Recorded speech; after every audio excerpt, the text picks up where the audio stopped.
Assalamualaikum warahmatullahi wabarakatuh. Eh, Kita bertemu di materi perkuliahan pengantar bisnis atau di mata kuliah bisnis ini di pertemuan pertama. Materinya yaitu terkait pengantar bisnis. Nah, mungkin di pertemuan pertama ini sebelum nanti masuk ke topik atau materi perkuliahan, ada sedikit yang ingin saya sampaikan terkait kontrak perkuliahan atau aturan dari penilaian dalam proses perkuliahan selama satu semester ke depan nanti seperti apa. Oke, langsung saja. Nah, di sini ada kontrak perkuliahan, di mana untuk kontrak perkuliahan sendiri yaitu ada absensi, tugas, UTS, dan UAS. Di mana untuk absensi sendiri di sini saya berikan bobot yaitu 20%, tugas 20%, nanti teknisnya untuk tugas sendiri mungkin ada individu, kelompok, atau kuis. Ini sebagai pilihan, tapi ini adalah tugas yang akan saya coba berikan nanti ke kalian. Dan yang berikutnya ada UTS dan UAS dengan bobot 30%. Nah, mungkin ini adalah bobot penilaian selama satu semester nanti yang nantinya akan saya berikan ke kalian. Jadi silakan, mungkin ini jadi sebagai acuan buat kalian ketika melakukan proses perkuliahan harus seperti apa agar bisa mendapatkan hasil maksimal. Setidaknya di sini saya informasikan di awal agar kalian bisa membuat strategi kuliahnya itu harus seperti apa agar bisa mendapatkan hasil yang maksimal, ya. Oke, berikutnya, nah di sini nanti ada materi yang ini secara umum yang akan saya coba berikan kepada kalian, ya. Di antaranya ada 7 poin, ya,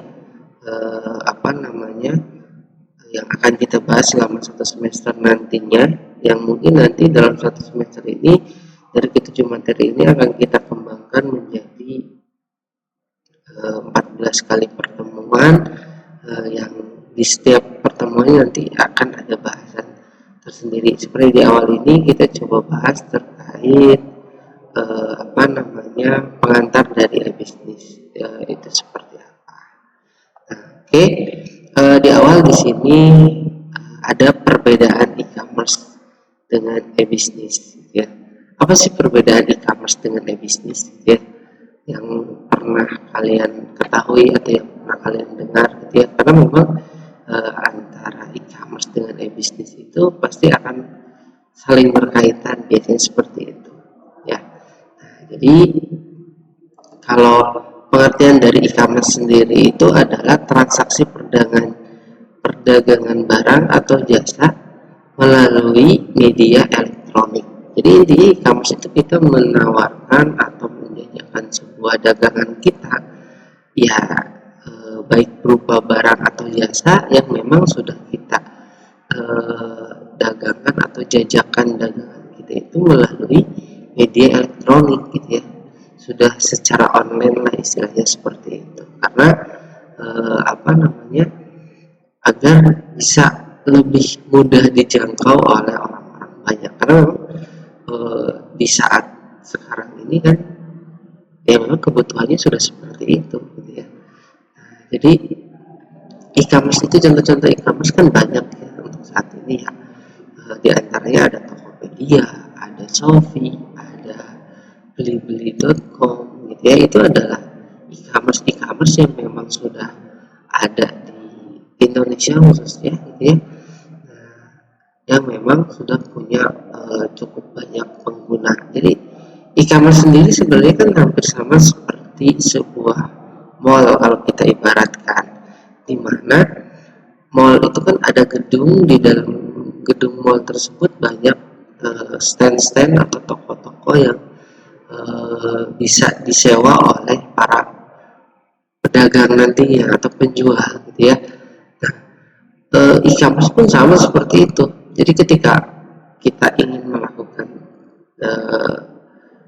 ingin berjualan di e-commerce tersebut, ya kita mendaftar sebagai pedagang atau penjual nantinya. Dan apa yang ingin kita jual, ya tinggal kita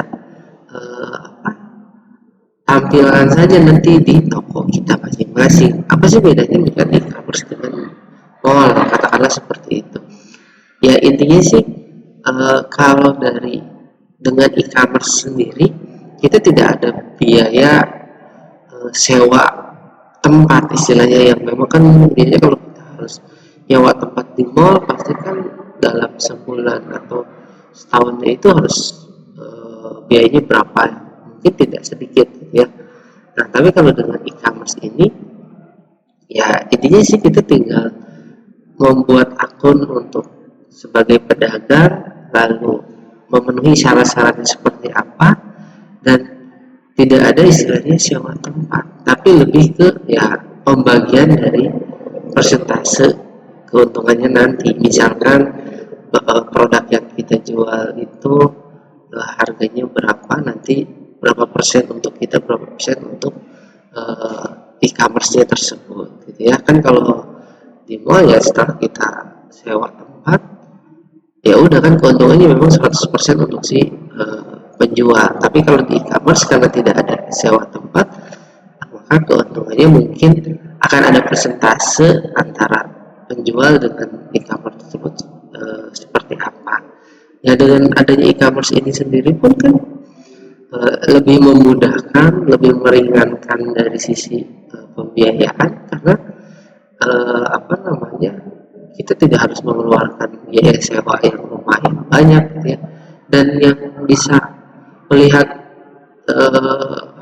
barang dagangan kita pun bisa lebih banyak, karena kalau secara online ya dimanapun orang bisa melihat ya. Ini di e-commerce itu ada transaksi perdagangan yang memang sudah digunakan media elektronik sebagai bagian dari e-commerce tersebut gitu ya.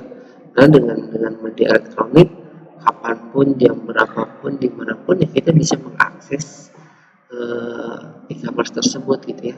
Prosesnya pun ya bisa langsung dilakukan dimanapun dan kapanpun. Ya, beda halnya kalau kita belanja di pasar atau di toko, ya kita harus jam bukanya jam berapa, kita harus pergi ke sana gitu ya. Berbeda dengan yang e-commerce ya, jam berapapun kita bisa mengakses. Itu. Lalu berikutnya ada klasifikasi dari e-commerce sendiri, ada B2C, business to customer, B2B ya, B2C gitu kan, C2C, mobile commerce, dan business to employee gitu ya. Ini adalah beberapa klasifikasi yang memang ada di dalam e-commerce ya. Di antaranya ada business to customer langsung, jadi istilahnya dari sebuah perusahaan bisnis yang dijual langsung ke customer gitu ya. Jadi kita sebagai pembeli ya bisa langsung memesan di sebuah perusahaan, misalkan kayak kita mau bikin meja, kitchen set lah istilahnya seperti itu, lemari, kan itu bisa langsung ke sebuah perusahaan yang memang melayani jasa tersebut. Ada juga yang bisnis to bisnis, dari perusahaan dijual lagi ke perusahaan ya, misalkan kayak manufaktur atau kayak perusahaan yang membuat barangnya hanya setengah jadi atau masih bahan baku, dijual ke perusahaan yang lain untuk dijadikan sebuah barang jadi ya. Intinya kan seperti itu adalah B2B, business to business ya, karena memang umumnya regulasi di Indonesia ini atau aturan di Indonesia kan mengharuskan dari perusahaan itu ya tidak langsung ke customer ya, ke konsumen gitu ya, tapi pasti ada dari perusahaan itu ada pihak tertentu yang memang sudah mempunyai izin atau kewenangan yang diberikan oleh pemerintah untuk menjadikan atau untuk bisa menjual. Kayak kalau kendaraan kan kayak mobil atau motor kan dari perusahaan ya ke dealer dulu gitu kan misalnya ke distributornya dulu, baru dari distributor atau dealer dijual lagi ke konsumennya ya. Ini sih laginya agar ada pendapatan untuk pemerintah ya dari sisi pajak, dan pasti biayanya kalau sudah seperti itu kan masih akan lebih mahal.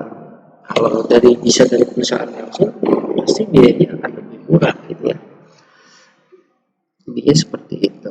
Nah, ini ada beberapa klasifikasi yang misalkan bisa kalian ketahui. Nah, berikutnya ada infrastruktur dari e-commerce sendiri. Nah, jadi ketika kita membangun e-commerce kan memang kita harus tahu infrastrukturnya harus seperti apa. Di sini ada dua, ada intranet, ini harusnya nggak pakai ya, intranet dan internet ya.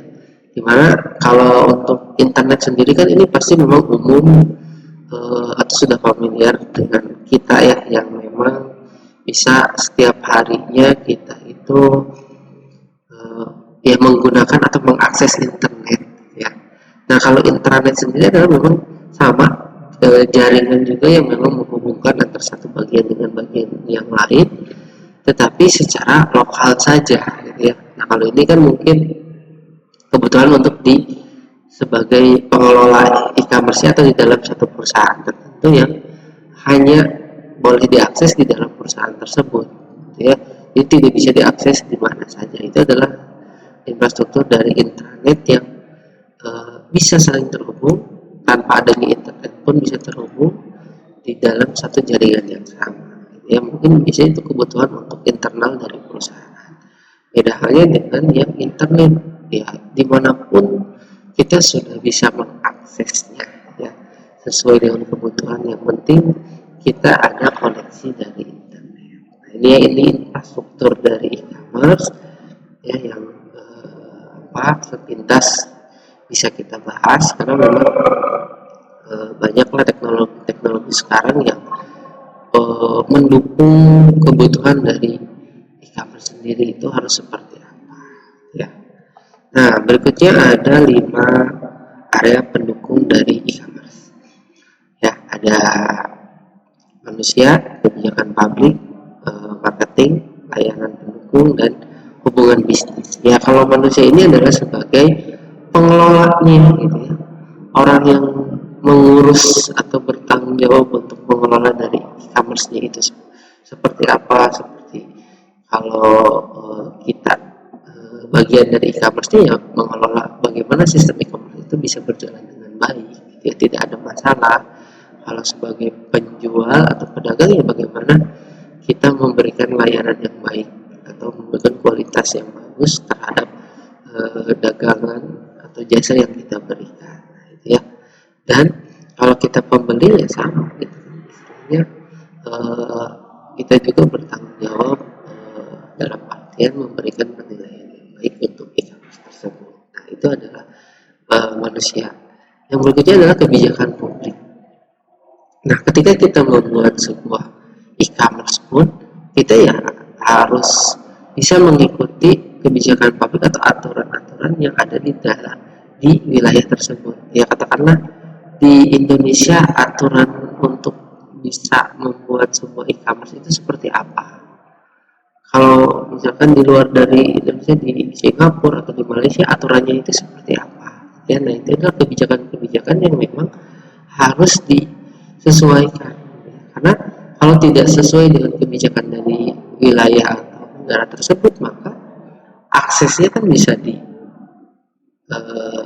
diputus atau diblokir lah istilahnya seperti itu. Karena biasanya setiap negara itu punya kewenangan ketika memang kebijakan tidak sesuai ya, maka dibolehkan untuk memblok atau menutup akses dari setiap aplikasi gitu ya. Nah, e-commerce itu kan sebuah aplikasi yang agar bisa diakses di mana saja. Memang kalau sudah online kan bisa diakses di mana saja, tapi ketika regulasi atau aturannya tidak sesuai dengan kondisi di negara-negara tersebut, maka boleh. Kan dulu contohnya kayak Telegram gitu ya, pernah sempat diblok sama Kominfo, atau kemarin sempat ramai yang Google atau Facebook mau diblok karena masih belum mengikuti aturan dari pemerintah gitu ya. Nah, itu adalah kebijakan-kebijakan yang memang harus disesuaikan. Berikutnya ada marketing.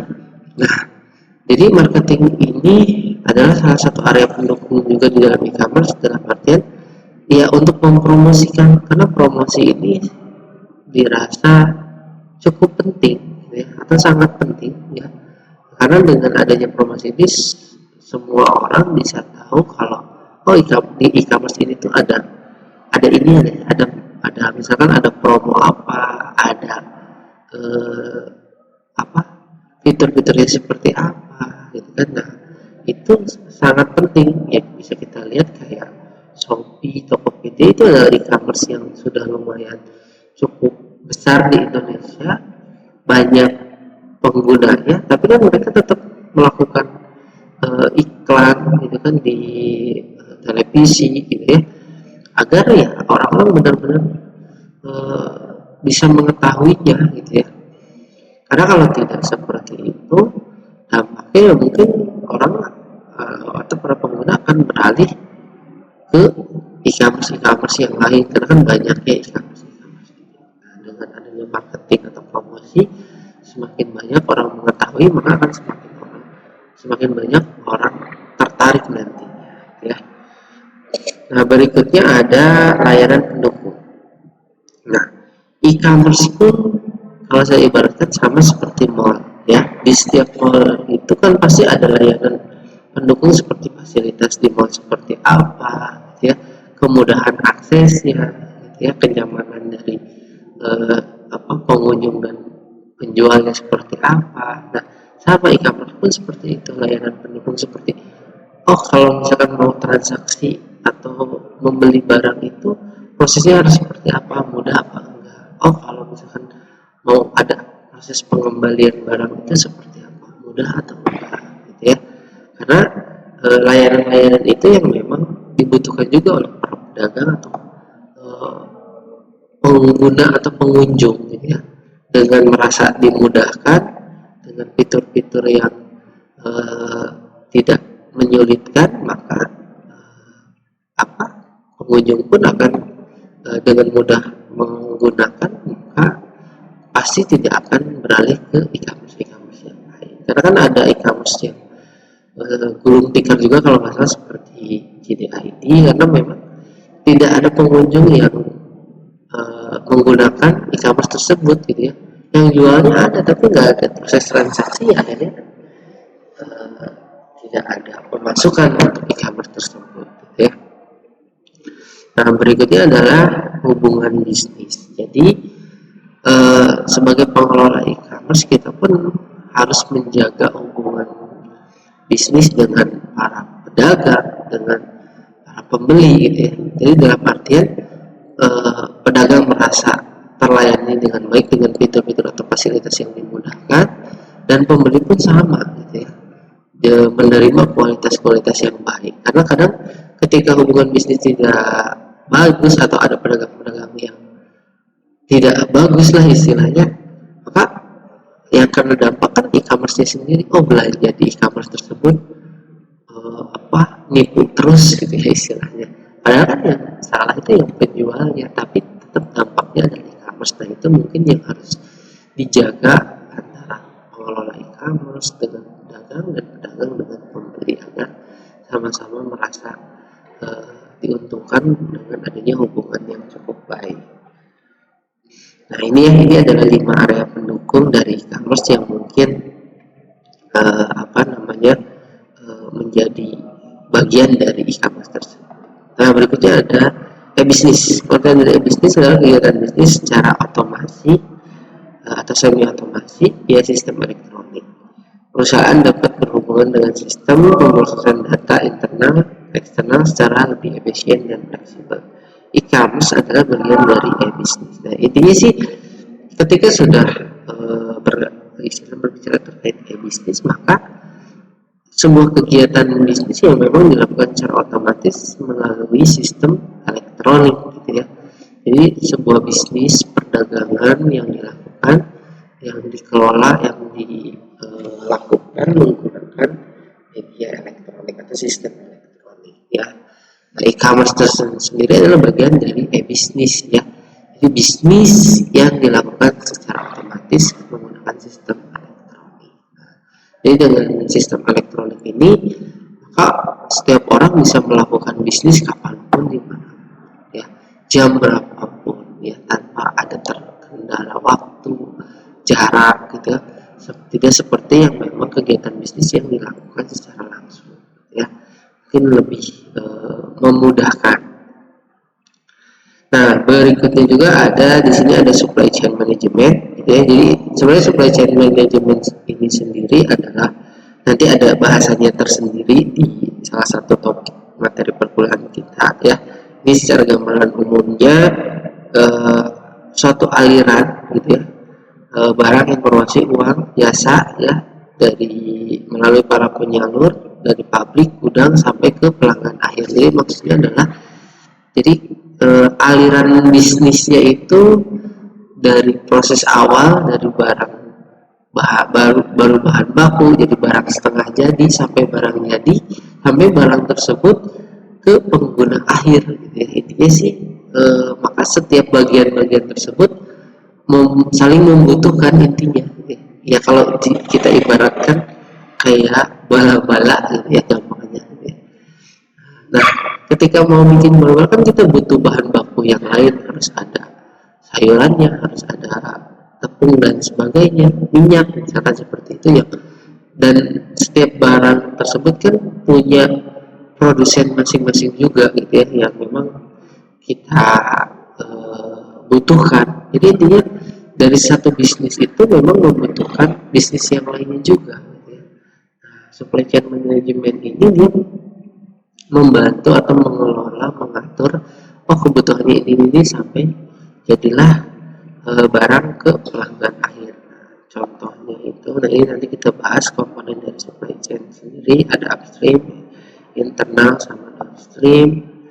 Terus ini tipenya, nah contohnya itu seperti ini, gitu ya. Jadi di sini saya ambil contohnya Carrefour. Nah, Carrefour sendiri kan misalkan dia berjualan banyak dan yang dijual itu ya tidak hasil produksi Carrefour sendiri, yang memang disuplai dari buah-buahan ada penyuplainya sendiri, istilahnya bahan baku makanan ada penyuplainya, elektronik ada penyuplainya, yang memang saling terhubung antara satu pembisnis dengan pembisnis yang lain ya.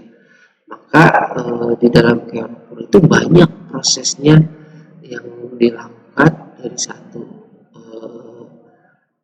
bidang ke bidang yang lain, dari satu produsen ke produsen yang lain. Intinya sih kalau kita lihat di sini ya memang rantai hubungan antara dari satu pembisnis ke pembisnis yang lain gitu ya, yang dilakukan dengan supply chain. Mungkin ini nanti akan kita bahas secara dikatakan secara khusus di satu topik di materi perkuliahan kita. Nah, ya, jadi mungkin itu yang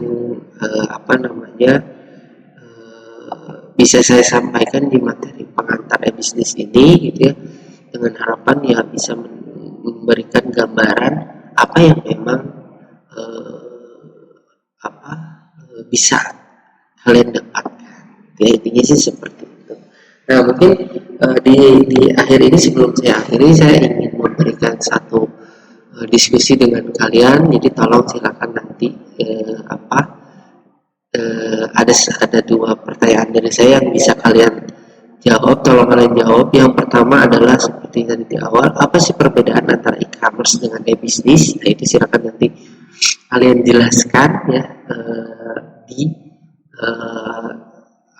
di e-learning, nanti saya sediakan fasilitasnya. Yang kedua adalah apa sih kelebihan dan kekurangan ketika memang kita melakukan bisnis menggunakan e-commerce gitu ya. Jadi apa perbedaan e-commerce dan e-bisnis? Yang kedua adalah apa sih kelebihan dan kekurangan ketika kita melakukan proses sebuah bisnis atau berdagang menggunakan sebuah e-commerce. Jadi tolong kalian jelaskan kekurangan dan kelebihannya. Nah, mungkin itu saja apa materi perkuliahan dari saya. Jadi kalau ada yang ingin tanyakan boleh langsung nanti ditanyakan saja. Kurang lebihnya mohon maaf. Saya akhiri. Wassalamualaikum.